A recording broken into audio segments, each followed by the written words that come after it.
Do steroid injections actually help with spinal stenosis? Here's the straightforward truth. No confusion, just clarity.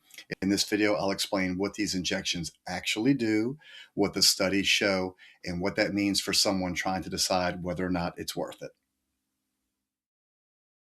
An epidural steroid injection places a corticosteroid medication around the spinal nerves. The goal is simple: to calm irritated or sensitive nerves. That's it. These injections do not fix stenosis. They do not open the spinal canal. They do not remove arthritis. They do not shrink bone spurs or reverse disc bulges. They don't actually change the structure of your spine. They only attempt to reduce the symptoms.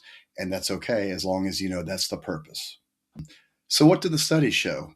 Short term, the results are mixed. Some people feel modest relief for a few weeks, others feel no meaningful change. Some people actually feel worse.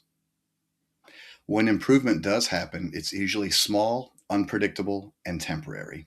A large randomized trial published in the New England Journal of Medicine found no meaningful difference in pain or function between steroid injections and placebo injections for spinal stenosis. Okay. Multiple high quality studies show that epidural steroid injections do not reliably improve pain or walking ability for spinal stenosis. They also don't provide any sort of consistent long term relief. So, in my experience, I've had some patients that have pretty quick relief that lasts for a few weeks to several months. And those are the folks, sometimes they are desperately waiting for that next injection as it wears off. And they're usually limited to every 3 months for their injections, but they get meaningful relief. It significantly improves their ability to function, to exercise, to rehab. In that case, I'd say it's worth it. I've also had folks that feel no effect whatsoever. I really have seen a lot of that. They may have results from one injection, and then the next time around, it does nothing. They may see increasingly diminished returns or a shorter time span of relief.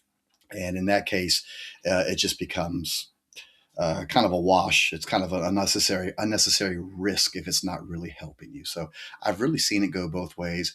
I've never, I don't think, ever seen it work long term. I don't think I've seen that.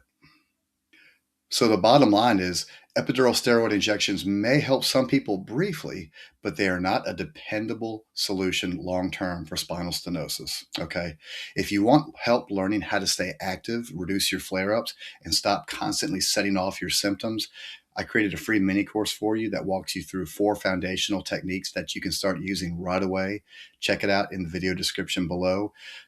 Steroid injections are okay. Just remember that they're about symptom management, they are not a fix.